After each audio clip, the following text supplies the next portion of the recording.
Hi all, എൻ്റെ പുതിയൊരു വീഡിയോയിലേക്ക് എൻ്റെ എല്ലാ പ്രിയപ്പെട്ട കൂട്ടുകാർക്കും സ്വാഗതം. അപ്പോൾ ഇന്നത്തെ വീഡിയോ ഇന്ന് രാവിലെ തൊട്ട് ഉച്ച വരെയുള്ള എൻ്റെ കുറച്ച് വിശേഷങ്ങളാണ്. കുക്കിംഗ് വീഡിയോ തന്നെയാണ്. അപ്പോൾ ഇന്നൊരു പെട്ടെന്ന് തയ്യാറാക്കാൻ പറ്റിയ ഒരു പൊടി സാമ്പാർ, പെട്ടെന്ന് തയ്യാറാക്കാൻ പറ്റിയ ഒരു പച്ചടി റെസിപ്പിയാണ് ഞാൻ ഉൾപ്പെടുത്തിയിട്ടുള്ളത്. പിന്നെ എൻ്റെ കുറച്ച് സങ്കടങ്ങളും കൂടി നിങ്ങൾ കേൾക്കണം ഇന്നത്തെ വീഡിയോയിൽ. അപ്പോൾ ചോറൊക്കെ ഞങ്ങൾ വിറകടുപ്പ് തന്നെയാണ് വെക്കുന്നത്. ഞാൻ എപ്പോഴും പറയാറുണ്ട്, നമ്മൾ ഗ്യാസിൽ ചോറ് വെക്കാറില്ല. ഗ്യാസിൻ്റെ ക്ഷാമവും വിറകിൻ്റെ ക്ഷാമവും വിറകിൻ്റെ ക്ഷാമം ഇല്ല, ഗ്യാസിൻ്റെ ക്ഷാമം ഉള്ളതുകൊണ്ട് വിറകടുപ്പ് തന്നെയാണ് വെക്കാറ്. അപ്പോൾ ചോറ് അവിടെ ആകുന്ന സമയം കൊണ്ട് നമുക്ക് വേഗം തട്ടിക്കൂട്ടി പൊടി സാമ്പാർ ഉണ്ടാക്കാം. അപ്പോൾ അതിന് വേണ്ടിയിട്ട് കുറച്ചധികം തന്നെ പരിപ്പ് ഞാനിവിടെ എടുത്തിട്ടുണ്ട്. ആദ്യം പരിപ്പൊന്ന് വേവിച്ചെടുക്കുക. ഞാൻ പല രീതിയിലും ഇതുണ്ടാക്കാറുണ്ട്. അപ്പോൾ തേങ്ങ വറുത്തരക്കാത്തതുകൊണ്ട് ഇത് പെട്ടെന്ന് തന്നെ തയ്യാറാക്കാൻ പറ്റും. തേങ്ങ വറുത്തരക്കുമ്പോൾ ആണല്ലോ കുറേ സമയം എടുക്കുന്നത്. അപ്പോൾ ഞാൻ ചിലപ്പോൾ എല്ലാ കഷ്ണങ്ങളും വെണ്ടയും മുരിങ്ങക്കായും ഒഴിച്ച് ബാക്കി എല്ലാ കഷ്ണങ്ങളും ഒരു വിസിൽ വരുത്തിയിട്ട് പരിപ്പ് ഇട്ടിട്ട് ഒരു വിസിൽ വരുത്തി ചെയ്യുക. ഇന്ന് ഞാൻ വിചാരിച്ചു ആദ്യം പരിപ്പും ഉള്ളിയും കൂടിയിട്ട് 2 വിസിൽ വരുത്തിയിട്ട് പിന്നീട് ബാക്കി കഷ്ണങ്ങൾ ഇട്ട് കൊടുക്കാമെന്ന്. പരിപ്പൊന്ന് നന്നായി വേവിച്ചെടുക്കാമെന്ന് വിചാരിച്ചു. ഇത് വെള്ളത്തിൽ കുതിർത്ത് വെച്ചിട്ടില്ല, അധിക സമയം കുതിർത്ത് വെക്കാത്ത പരിപ്പായതുകൊണ്ട് ഇങ്ങനെ ചെയ്യാമെന്ന് വിചാരിക്കുന്നുണ്ട്. ഇപ്പോൾ പല സ്ഥലത്തും സാമ്പാർ വെക്കുന്നത് പല രീതിയിലായിരിക്കും. ചിലർ ശർക്കര ഇടും, ചിലർ ശർക്കര ഇടില്ല. ഞങ്ങളിടും കേട്ടോ, ചെറിയൊരു മധുരത്തിന് ശർക്കരയൊക്കെ ഇടും. ചിലർ ബീട്രൂട്ട് ഇടില്ല, ചിലർ അതിടും. ബീട്രൂട്ട് ഇട്ടാൽ അതിൻ്റെ കളറ് മാറും. ഞങ്ങളും ചിലപ്പോൾ ഇടാറുണ്ട് ബീട്രൂട്ടൊക്കെ. അപ്പോൾ ഈ പരിപ്പിലും ഉള്ളിയിലും ഞാനിപ്പോൾ ഫസ്റ്റ് ഇടുന്നത് മഞ്ഞൾ പൊടിയും ഉപ്പുമാണ് കേട്ടോ. അത് രണ്ടും കൂടി ഇട്ടിട്ട് ആവശ്യത്തിന് വെള്ളം ഒഴിച്ചിട്ട് ഒരു 2 വിസിൽ വരുത്തുന്നുണ്ട്.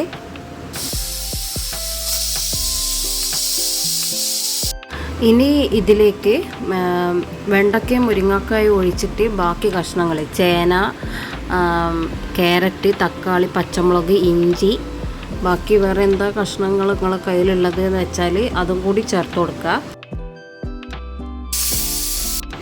ഇപ്പം നിങ്ങൾ വെണ്ടക്ക മാത്രം കാണുമ്പോൾ വിചാരിക്കും മുരിങ്ങക്കായി എടുപ്പോയിന്ന്. ഇതിൻ്റെ നടുക്ക് ഞാനൊരു വീഡിയോ റെക്കോർഡിംഗ് ആണെന്ന് വിചാരിച്ചിട്ട് ഓൺ ചെയ്ത് വെച്ചിരുന്നു. അത് റെക്കോർഡിംഗ് ആയില്ല. ഞാൻ കുക്കറിൽ അതിനെക്കാട്ടും മുമ്പിട്ട് വെണ്ട ഇടുന്നതിനെക്കാട്ടും മുമ്പിട്ട് മുരിങ്ങ ഇട്ടിട്ട് വിസിൽ വരുത്തിയിട്ടില്ല, കുറച്ച് സമയം ലോ ഫ്ലെയിമിലിട്ട് വെച്ചിട്ടുണ്ടായിരുന്നു. അതിന് ശേഷമാണ് വെണ്ടക്ക ഇട്ട് കൊടുത്തത്. പിന്നെ പൊടികൾ ഇട്ട് കൊടുത്തതെന്ന് പറഞ്ഞാൽ കുറച്ച് മുളക് പൊടി, ഒരു 1/2 ടേബിൾ സ്പൂൺ മുളക് പൊടി, ഒരു ടേബിൾ സ്പൂണിൻ്റെ അടുത്ത് മല്ലിപ്പൊടി ഇട്ട് കൊടുത്തിട്ടുണ്ട്. പിന്നെ ഇനി ഇതിലേക്ക് കുറച്ച് സാമ്പാർ പൊടിയും കൂടി ചേർത്ത് കൊടുക്കുന്നുണ്ട്. പിന്നെ പുളിവെള്ളം ഇല്ലേ, പുളിവെള്ളവും കൂടി പിഴിഞ്ഞൊഴിച്ചു കൊടുക്കുന്നുണ്ട്. അപ്പോൾ എൻ്റെ ഒരു സങ്കടം എന്ന് ഞാൻ പറഞ്ഞല്ലോ, എൻ്റെ സങ്കടം എന്ന് വെച്ചാൽ എൻ്റെ വീഡിയോൻ്റെ വ്യൂസ് എവിടെയോ പോയി. ഇപ്പം 30-40ൻ്റെ അകത്തുനിന്ന് മുൻപോട്ടും ഇല്ല പുറകോട്ടും ഇല്ല എന്ന് പറയുന്ന അവസ്ഥയാണ്. എന്താ പറ്റിയെന്നറിയില്ല. അതുകൊണ്ട് വീഡിയോ ഇടാനും എനിക്കിപ്പോൾ തോന്നുന്നില്ല. ആകെ ഒരു വിഷമം തന്നെ. കഷ്ടപ്പെട്ട് വീഡിയോ എടുത്തിട്ട് വ്യൂസ് ഇല്ലാണ്ടാക്കുമ്പോൾ ഭയങ്കര വിഷമമാണ്. എന്തായാലും മുമ്പോട്ട് തന്നെ പോവുക. മോണിയൊക്കെ ആയതല്ലേ, വരുമായിരിക്കും എന്ന് വിചാരിക്കുന്നു. ചില മാസങ്ങളിൽ ഇങ്ങനെ ആയിരിക്കും എന്ന് ചിലർ പറയുന്നു, അറിയില്ല. അപ്പോൾ സാമ്പാറൊക്കെ ഇവിടെ നല്ലോണം തിളച്ച് വന്നിട്ടുണ്ട്. അപ്പോൾ അതിലേക്ക് ഇനി കുറച്ച് മല്ലിയില ഇട്ട് കൊടുക്കുന്നുണ്ട്. പിന്നെ കുറച്ച് കറിവേപ്പിലയും കൂടി ഞാനിതിൽ ഇട്ട് കൊടുക്കുന്നുണ്ട്. അധികം ഞാൻ കറി നല്ലോണം കുറുക്കി എടുക്കുന്നില്ല. നമ്മൾ പറശ്ശിനിക്കടവിലെല്ലാം ഉള്ള സാമ്പാർ കണ്ടിട്ടില്ലേ, വെള്ളം പോലെ ഇരിക്കണ്ട, പക്ഷെ നല്ല ടേസ്റ്റായിരിക്കും. അപ്പോൾ ഇതിൽ ഞാൻ ചെറിയൊരു മധുരത്തിന് വേണ്ടിയിട്ട്, ഇതിപ്പോൾ ശർക്കര പൊടിയാണ്, ഇതിപ്പോൾ മോൾ അംഗൻവാടിയിൽ നിന്ന് കിട്ടിയ പൊടിയാണ്. ചെറിയൊരു ശർക്കര കഷ്ണമാണ് ഇട്ട് കൊടുക്കൽ.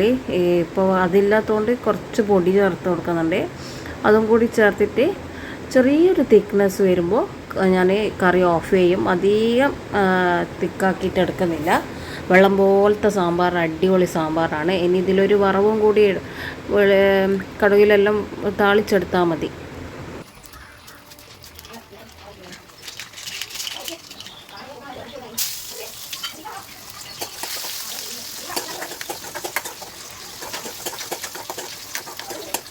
അപ്പോൾ ഞാനിവിടെ കടുക്, വറ്റൽമുളക്, ചെറിയ ഉള്ളി, വെളുത്തുള്ളി, നല്ലൊരു സ്മെല്ല് കിട്ടാനാണ് വെളുത്തുള്ളിയെല്ലാം എടുക്കുന്നത്.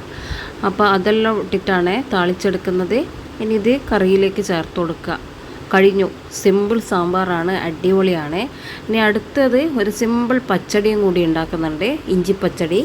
അതും കൂടി കാണിച്ചു തരാം. അപ്പോൾ ഇഞ്ചിപ്പച്ചടി ഉണ്ടാക്കാൻ വേണ്ടിയിട്ട് ആദ്യം ഒരു 3-4 പച്ചമുളക്, അതിൻ്റെ പച്ചമണം മാറാൻ വേണ്ടിയിട്ട് കുറച്ച് വെളിച്ചെണ്ണയിൽ ലോ ഫ്ലെയിമിലിട്ടിട്ട് ഒന്ന് വഴറ്റിയെടുക്കുക. കണ്ണിലൊന്നും പൊട്ടിത്തിറക്കാതെ ശ്രദ്ധിക്കുക. ലോ ഫ്ലെയിമിൽ തന്നെ ആക്കി വെക്കുക. മുഖമൊക്കെ കുറച്ച് ബാക്കോട്ടാക്കി ആക്കിക്കോളൂ. ചിലപ്പോൾ പൊട്ടിത്തെറിക്കാൻ സാധ്യത കൂടുതലാണ്. അപ്പോൾ ഇനി ഒരു അരപ്പ് തയ്യാറാക്കാൻ വേണ്ടിയിട്ട് ഞാനിവിടെ കുറച്ച് ഇഞ്ചി ചെറുതായിട്ട് അരിഞ്ഞെടുത്തിട്ടുണ്ട്. പിന്നെ തേങ്ങയും കൂടി മിക്സിയുടെ ജാറിലേക്ക് ഇട്ട് കൊടുക്കുക. പിന്നെ നമ്മൾ വെളിച്ചെണ്ണയിൽ വഴറ്റി വെച്ച പച്ചമുളകില്ലേ, അതും കൂടി ഈ തേങ്ങയിലേക്ക് ചേർത്ത് കൊടുക്കുക. പച്ചമുളകും കൂടി ഇതിലേക്ക് ചേർത്തതിന് ശേഷം ഇതിലേക്ക് ആവശ്യത്തിന് വെള്ളം ഒഴിച്ചു കൊടുക്കുക. തേങ്ങേൻ്റെ മുകളിലേക്ക് ആക്കത്തക്ക വിധത്തിൽ വെള്ളം ഒഴിക്കണ്ട.